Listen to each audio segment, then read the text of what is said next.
ഈശോ മിശിഹായ്ക്ക് സ്തുതിയായിരിക്കട്ടെ. അമ്മയോടൊപ്പമുള്ള യാത്രയിൽ മരിയൻ സന്ദേശത്തിലേക്ക് സ്വാഗതം.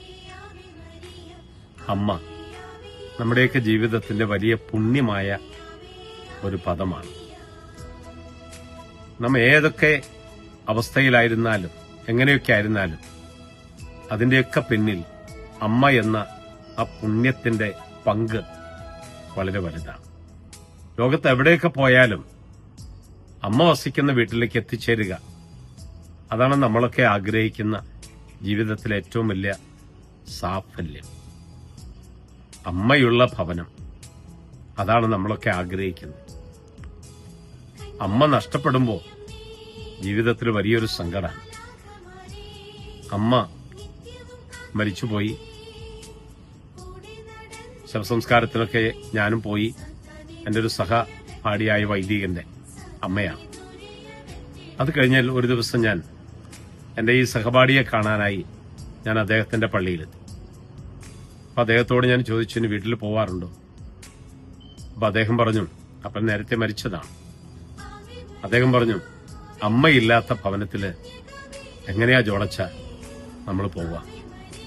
അമ്മയില്ലാത്ത ഭവനത്തില് എങ്ങനെയാ ജോണച്ച നമ്മൾ പോവുക? 2007 ഏപ്രിൽ 16 അമേരിക്കയില് വെർജീനിയ ടെക് യൂണിവേഴ്സിറ്റിയില് ഒരു പയ്യൻ 32 പേരെ വെടിവെച്ചു കൊന്നു. 17ഓളം പേര് പരിക്കേറ്റു. അവനും സ്വയം വെടിവെച്ച് മരിക്കാം. സെമി ഓട്ടോമാറ്റിക് പിസ്റ്റൾ ഉപയോഗിച്ചാണ് ആ വെർജീനിയ ടെക് യൂണിവേഴ്സിറ്റിയില് അവൻ 32 പേരെ തോക്കിനിരയാക്കിയത്. അവന്റെ പേര് ജോസു. അവനെക്കുറിച്ച് കൂടുതൽ വായിക്കാൻ ഇടവന്നപ്പോൾ എനിക്ക് മനസ്സിലാക്കപ്പെട്ട ഒരു കാര്യം, കുഞ്ഞുനാൾ മുതൽ അവനൊരു ഡിസ്റ്റർബ്ഡ് ചൈൽഡായിരുന്നു. അതിന് കാരണം അവൻ അമ്മയുണ്ടായില്ല. അമ്മയില്ലാതെ വളർന്ന ഒരു മകനായിരുന്നു. അതുകൊണ്ട് അവൻ ഡിസ്റ്റർബ്ഡ് ചൈൽഡായിരുന്നു. അതിന്റെ ഫലം, ആ ഡിസ്റ്റർബ്ഡ് ചൈൽഡ് ആയതിന്റെ ഫലമാണ് അവനിങ്ങനെ മറ്റുള്ളവരെ ആക്രമിക്കാൻ തുടങ്ങിയത്. അമ്മയില്ലാത്ത വളർന്ന ഒരു കുഞ്ഞ്.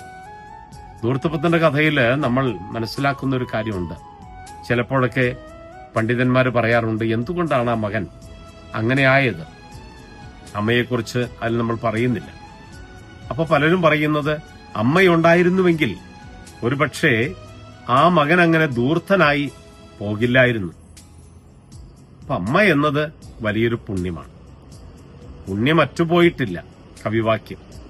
നമ്മൾ നമ്മുടെ ജീവിതത്തിൽ കാണുന്ന ഒരു പുണ്യവും വലിയൊരു മാതൃകയുമാണ് അമ്മ എന്നത്. നമുക്കുമുണ്ട് ഒരമ്മ, അതാണ് പരിശുദ്ധ അമ്മ. സഭയുടെ അമ്മയാണ് പരിശുദ്ധ അമ്മ. നമുക്കെല്ലാവർക്കുമുള്ള ഒരമ്മ. യോഹന്നാനെ ഭരമേൽപ്പിക്കുമ്പോൾ ഇതാ നിന്റെ അമ്മ എന്ന് യോഹന്നാന് മാത്രമല്ല ഈശോ കുരിശിൽ കിടന്നുകൊണ്ട് ഭരമേൽപ്പിക്കുന്നത്. അത് നമുക്കെല്ലാവർക്കും വേണ്ടിയിട്ടാണ്. അത് യോഹന്നാനൊരു പ്രതീകമായി നമുക്കെല്ലാവരുടെയും അമ്മയായി ഈശോ പരിശുദ്ധ കന്യകാമറിയത്തെ കുരിശിൽ കിടന്നുകൊണ്ട് പോലും നൽകുകയാണ്.